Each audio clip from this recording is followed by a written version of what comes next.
This is the Daily Note from JamesABrown.net.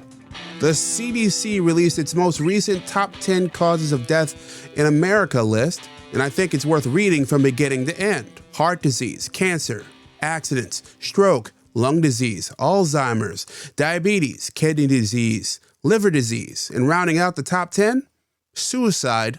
The first thing that struck me was that COVID, once an all-consuming scourge that I believe still shapes our society, is no longer there.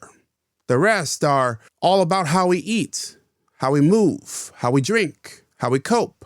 The list reads less like fate and more like consequences or slow motion results of choices.